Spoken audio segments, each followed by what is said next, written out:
Hi. I'm kind of half expecting a question because about halfway through the first semester with any new group of students, I get asked the same question. A little hand will go up and someone will ask, "Professor, do you always wear those sunglasses?" And I've got two answers to this question, okay? The first one is this. I say, yes, I always wear those sunglasses. I'm like that guy from X-Men, you know, with the lasers. My other one is that I just have this condition. I'm just far too cool. So I have to wear sunglasses indoors. They never believe me for some reason. They just think, okay, he doesn't want to talk about it. And yet, normally I don't want to talk about it, but seeing as we're all here anyway, might as well. So I've got scotopic sensitivity syndrome, which we call Irlen syndrome, because it's easier to say. And that has lots of different effects. It's a perceptual disorder, which is to do with the way my eyes respond to certain wavelengths of light, and that gets processed by the optic nerve, and something happens. They gave me a book to understand it, but when I look at a text, what I see is this. And it's not really easy to read. There's a lot going on there. The first thing we've got is these little golden halos around the words, which is beautiful, but it really gives you a headache. The white of the page stands out so much more than the black of the ink. So you get these little rivers of white running down the page. Especially under fluorescent light, the whole whiteness is just glaring back at you, and your eyes start to burn. After about 10, 15 minutes, it physically hurts to try and look at the page. Just to make it a little more helpful, the words tend not to stay in the same place. They like to kind of zoom in and zoom out on themselves. They kind of wander back left and right. When you get to the end of one line of text, the beginning of the next line isn't where you left it, it's moved. So you can imagine what it's like being a kid. You're sat in a classroom. The teacher says, okay, open your book, page 27, let's start reading. Everybody opens their books, they start reading, they're happy. They're relaxed. Some of them are even enjoying themselves. And you're just staring at this page, which is glaring back at you. And it hurts, and you can't do it. So you come to the logical conclusion. They can do it, I can't. Which means I am stupid. And that's how I came to perceive myself. I was just a stupid kid who couldn't do it. One day, I got taken to an Irlen diagnostician. He sat me down on a desk and he put all these pieces of paper in front of me that I couldn't read and couldn't really see. And then he opened this big black, proper mafia-style briefcase. And I was expecting wads of cash or something inside this briefcase, but it wasn't. It was just this array of different colored lenses. And he kept throwing these lenses at me. Try this one, look at that one, try these two together, try these three, go back to the last one. And as a little 9-year-old kid, I was sat there staring at a page, watching these words, dancing around. And then all of a sudden, the words stood still. The rivers dried up, and the halos just faded away. And overnight, I could read. It was normal. It was okay. It was possible.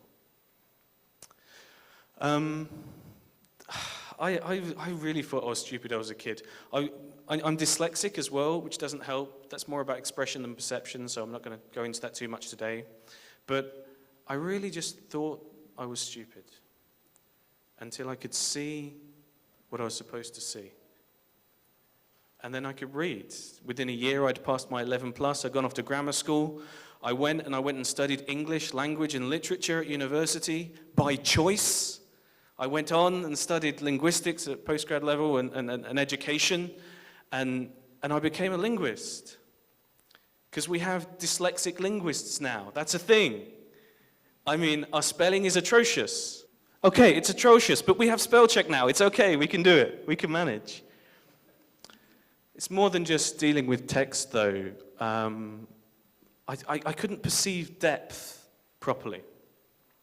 So instead of seeing everything where it's supposed to be, I could see everything. It was just looking at a 2D image of everything that someone's kind of layered on top of each other.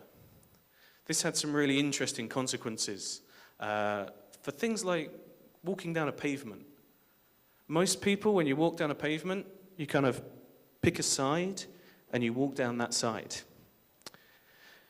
But as a kid, I'd be walking down the pavement and then the side moves. So I move. And then the side moves back. So I would move back. And the side would keep moving. And I would keep moving because I don't want to bump into things. And I end up zigzagging down the pavement as a kid. What's wrong with him?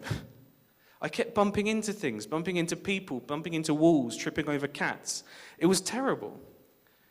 But I came to the logical conclusion. I must just be clumsy. It's obvious. I keep bumping into things. Nothing's quite where I left it. When I went to go and see that Irlen diagnostician, he had an office that was upstairs. So we turned up. He says, if you'd like to go upstairs, 9-year-old kid, I run up the stairs on all fours, like a puppy. This guy turns to my dad and he goes, does he always do that when he goes up the stairs? My dad's trying to explain it. He does, it's okay, he just kind of runs on all fours, he'll grow out of it. And the specialist said, no, I think I know what's happening. See, he can't quite tell where the next step is in front of him. So he's just tapping them, he's just feeling what's ahead so he doesn't trip up on it. And he was right. And when I got this special pair of colored filters, everything just went back to being normal 3D. Everything was where it should be. And I could walk down a pavement properly. It was amazing. They did some research in America. They spoke to some young adults who'd gone through most of their education with this Irlen syndrome, and they were speaking to them about how they felt. And they said they have 3 big fears. The first big fear they had was testing. And I can really sympathize with this. If all you've done is try and fail and you've convinced yourself you're stupid, you really don't want to go for a test. The second big fear they had was remuneration, special help. They didn't want special help from a world where things had been jumping out at them all the time. And the third was a fear of the future. And this really makes sense. If you perceive yourself to be stupid and clumsy, and the world around you to be this scary place where things just jump out at you, of course you're going to be afraid about the future.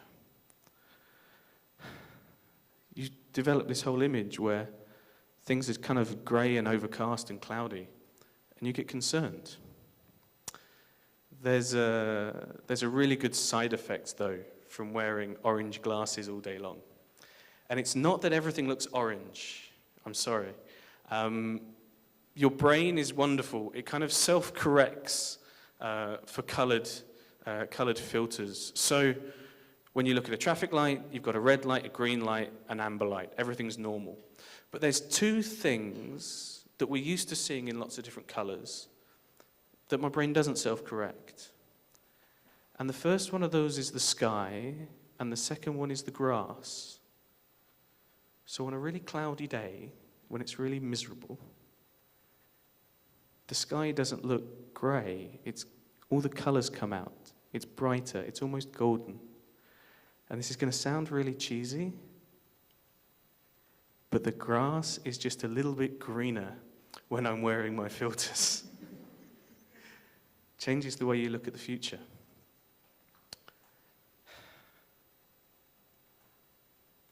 So, I guess a lot has changed for me since I was that kid. I've moved. I'm here. I'm in Herzegovina. And that's meant I've had to do different things. I've had to learn another language. Learning a language when I was a kid was just mission impossible. And I had to learn how to speak Croatian and Bosnian, and I had to perceive the whole process differently. Rather than seeing learning a language as something that was impossible, I had to see that as something that gave me the opportunity to read and write in a language which is written phonetically, therefore I can't be nearly half as dyslexic in it as I can in English. I started to study language and linguistics, a language that I'd always seen as something that was just incomprehensible. I had to start perceiving that as something that was amazingly diverse and complex and intriguing. I started teaching. And the classroom that had been the scene of my childhood fears, where I just failed every single day, I had to perceive that as the place where I could succeed professionally and where I could watch my students excel. I was in a classroom last week, and, a kid asked me this question. They always ask this question. I haven't understood it. They said, "Why on earth do you want to live here? What do you think about all the problems we have here?" I asked him, "What's so fundamentally wrong about here? What's wrong?" Yeah, we can see things.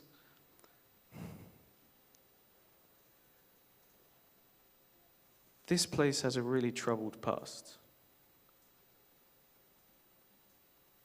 But we need to start perceiving that as a place with a really rich history.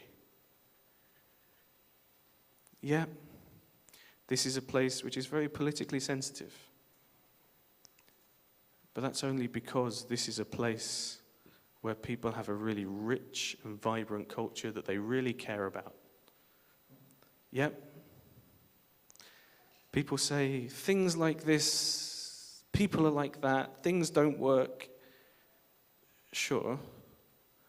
But every day I see younger generations who are determined, eager for development and to make things better. People say it's really difficult to get through education and to get a job, and the youth unemployment figures around here are atrocious.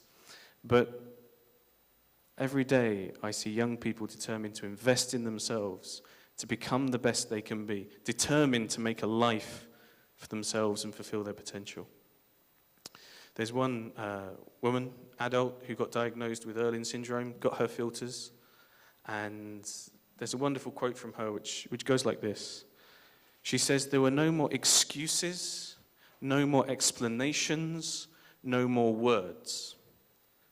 Just a pair of colored lenses to help me see that I didn't have to fail." Now, I'm not saying that positive thinking is going to get us where we need to go. What I'm saying is this. Sometimes it's all too easy to come up with excuses why you can't.